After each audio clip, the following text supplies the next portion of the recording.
posisinya kalian baru dateng, bahasa Jepang aja masih nggak jelas, kerja belum lama udah minta pindah, lu mau dideportase. Halo guys, apa kabar? Ketemu lagi sama aku Caroline di sini. Udah lama ya aku nggak upload video, dan mau minta maaf sih buat kalian yang cari video-video lama, ternyata sudah aku hapus guys. Sebenarnya ada beberapa hal yang bikin aku hapus videonya. Nantilah di lain kesempatan kita bahas ya.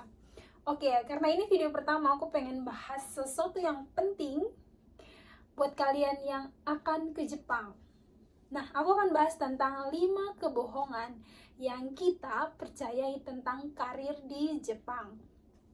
Oke, pembahasan paling pertama, kebohongan paling pertama adalah kerja di Jepang, gajinya naik terus. Itu sama sekali tidak benar. Kenapa?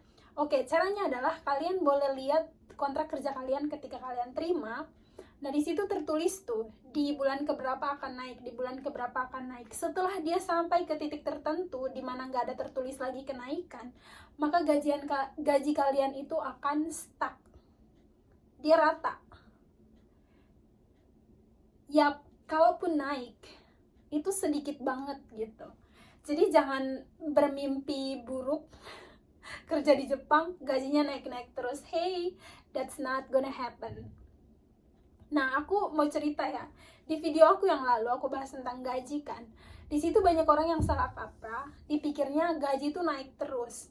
Itu naik karena sudah tertulis di kontrak. Sekarang pertanyaannya, di kontrak kalian apa yang tertulis guys? Kalau nggak ada tertulis apa-apa tentang kenaikan gaji dan lain-lain, maka tidak terjadi demikian. Kecuali kalau misalkan kalian kaigo ya, shift malam kalian banyak. Misalkan yang normalnya kan 4.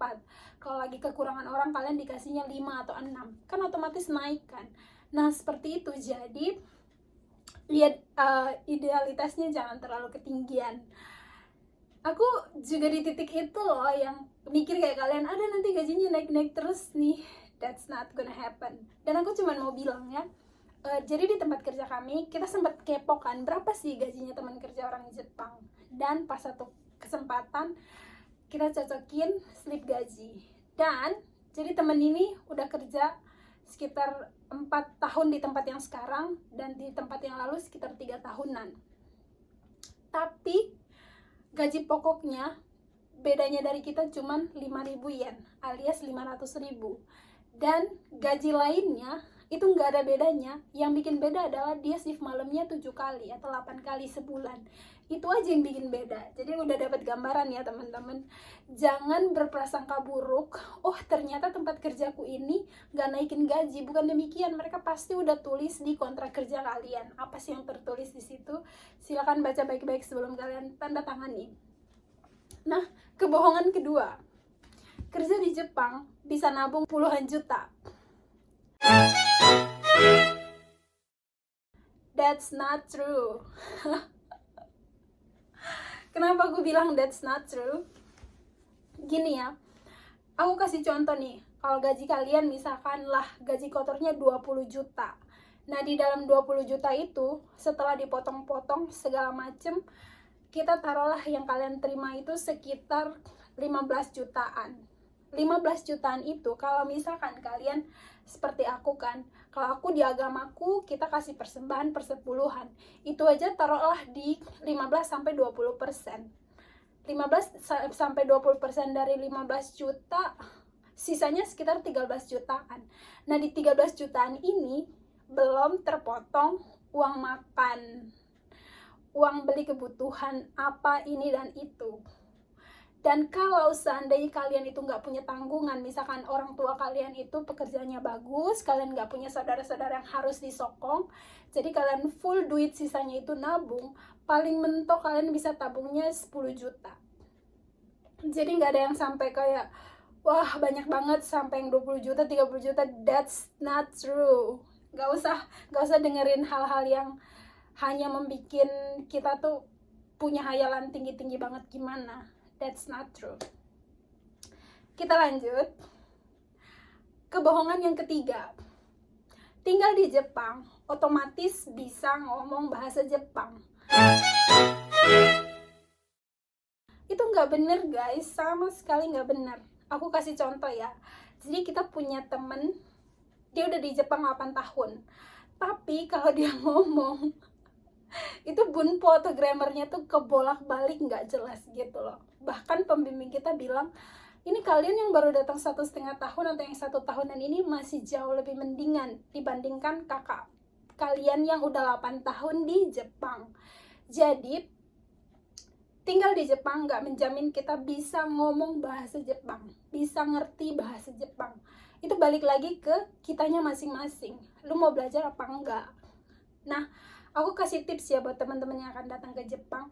Ketika kalian masuk kerja, pasti banyak banget yang nggak dimengerti, itu wajar.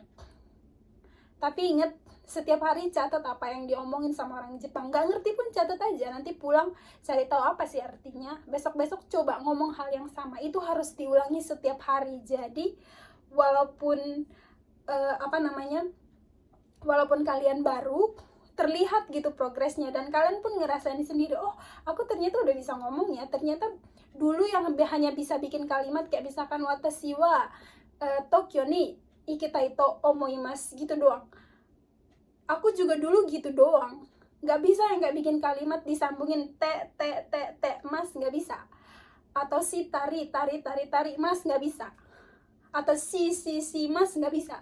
Kalimat-kalimat yang panjang yang gabungan dari beberapa anak kalimat yang udah rumit itu nggak bisa aku bikin. Tapi dengan kerja di Jepang, setiap hari belajar tuh orang ngomong apa nih, nanti kalau misalkan mereka punya waktu tanya ini maksudnya apa. Tapi kalau mereka nggak punya waktu dan pekerjaan itu sibuk, catat, pulang kalian cari tahu sendiri. Nah, selain itu aku punya temen satu rumah, 3 orang Vietnam atau orang Vietnam. Mereka udah 3 tahun, 4 tahun kerja di Jepang gak bisa ngomong. Ini bukti nyata bahwa tinggal di Jepang gak menjamin kalian bisa ngobrol bahasa Jepang. Jadi guys, balik lagi ke pribadi orangnya, mau belajar apa enggak. Nah, kita lanjut ke kebohongan selanjutnya. Tinggal di Jepang bisa jalan-jalan terus.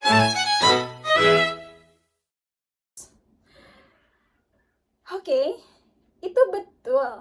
Bisa jalan-jalan terus itu betul. Sekarang, tadi kan udah aku bilang tuh, kisaran yang kalian bisa nabung kalau kalian irit-irit tuh 10 juta ya. Sekarang kalau kalian mau jalan-jalan nih, mau jalan-jalan berapa kali? Selain jalan kan pasti makan tuh, belum beli baju. Ya paling nanti nabungnya berapa? Jadi definisi jalan-jalan terus, kecuali kalau destinasinya gratis, jalannya pakai kaki doang atau pakai sepeda, it's fine. Kalian bisa healing terus, jalan-jalan terus. Tapi kalau yang jalannya pakai Densha, Chikatetsu, Shinkansen, wah udahlah itu namanya menghabiskan uang.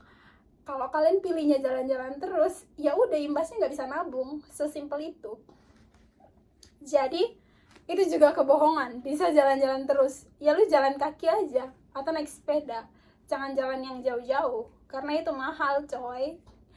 Lanjut ya, ini yang terakhir. Bisa pindah perusahaan dengan mudah kalau udah nggak betah kerja di satu tempat. Itu sama sekali nggak benar. Jadi jangan pernah tertipu dengan kebohongan semacam ini. Makanya aku selalu bilang buat teman-teman yang mau ke Jepang ya, kalau baca kontrak kerja, misalkan kalian nggak oke dengan gaji, ya keluhkan sebelum kalian tanda tangan gitu. Jangan kayak, ah ya udahlah datang dulu ke Jepang, nanti kalau udah 1 tahun nggak betah bisa pindah. That's not true. Kenapa? Oke, aku mau kasih tahu ya. Jadi budaya Jepang itu budaya malu, rasa malu. Nah, sekarang gini, kalian ikut pelatihan di Indonesia, kalian datang ke Jepang, otomatis ada perantara dong, kayak Kumiai atau siapapun itu yang menghubungkan kalian dengan LPK di Indonesia dan perusahaan di Jepang. Nah, orang Jepang itu sangat menjaga nama baik. Nah, kalau misalkan nih, mereka masukin kalian ke satu tempat kerja, itu kan mereka pertaruhkan harga dirinya, nama baiknya di kalian nih gitu. Terus kalian belum 3 tahun kerja udah meminta keluar, nanti kan pasti diklarifikasi dulu dong apa masalahnya gitu. Lalu selanjutnya adalah tidak segampang itu untuk keluar guys. Cari tempat kerja yang baru, pertanyaannya lowongannya ada apa enggak, kalaupun ada persyaratan mereka apa. Lalu yang kedua, kalau kalian keluar dari situ sebelum kontrak berakhir, nama baik dari kumiainya itu atau perantaranya itu jadi rusak. Nanti next time kalau mereka mau masukin orang lagi ke tempat ini, mau ngomong apa mereka? Pasti kan perusahaan ini akan inget dong, orang-orang dari tempatmu kemarin belum selesai kontrak udah cabut dari sini. Nah gitu, jadi jangan pernah punya mindset kalau aku udah gak betah kerja aku bisa cabut dengan gampang. That's not true. Nah buat kalian yang kaigo nih, aku saranin ya, biar kalian itu punya keleluasan untuk cabut kalau udah gak betah nanti, datang ke Jepang, kerja 3 tahun, belajar mati-matian, lulus Kaigo Fukushishi, dapet sertifikatnya, baru kalian enak aja tinggal cabut mau kemana gitu, pindah perusahaan udah lebih gampang karena kalian udah punya visa permanen gitu.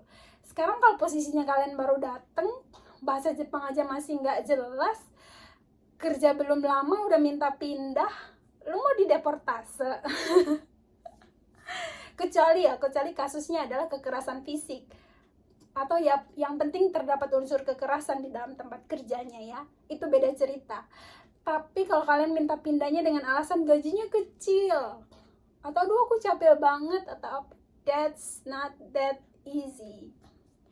Jadi guys, aku harus bilang hal-hal ini karena mungkin kalian yang waktu masih di Indonesia sama kayak aku kemarin terlalu idealis lah ya, kalau dibilang ya namanya juga baru mau merantau kan, menghayal banyak dulu gitu kan. Ternyata setelah menghadapi realita, oh kayak gini. Nah itu sih. Nah kalau misalkan di video-video yang lalu ya, aku inget banget di video aku yang bahas tentang gaji, itu yang nonton sekitar 13-14 ribu orang. Nah komentar paling banyak setelah mereka datang ke Jepang adalah, kak gajiku kok kecil. Aduh aku mau bilang apa ya, yang aku bahas itu adalah gaji aku itu bukan sama rata semua shisetsu atau semua tempat kerja guys, kalian harus bisa ngebedain itu. Dan lagi kalau kalian terima kontrak kan jelas tertulis di sana gitu. Nah kalau kalian komplainnya setelah sampai ke Jepang, bisa aja kalian komplain, kecuali apa yang tertulis di kontrak beda sama hasilnya. Nah yang aku mau klarifikasi lagi tentang video yang lalu lah,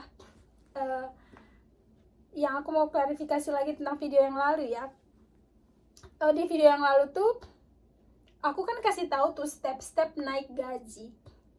Nah ada temen yang datang ke Jepang belum 3 bulan udah mengeluh, kak gajiku kok nggak kayak kakak. Sabar. Itu tuh naiknya pelan sesuai dengan apa yang ada di kontrak, jadi nggak yang seserta-merta itu. Dan lagi kalau misalkan kalian yang shift malam, ingat shift malam itu gajinya nggak selalu sama di setiap tempat.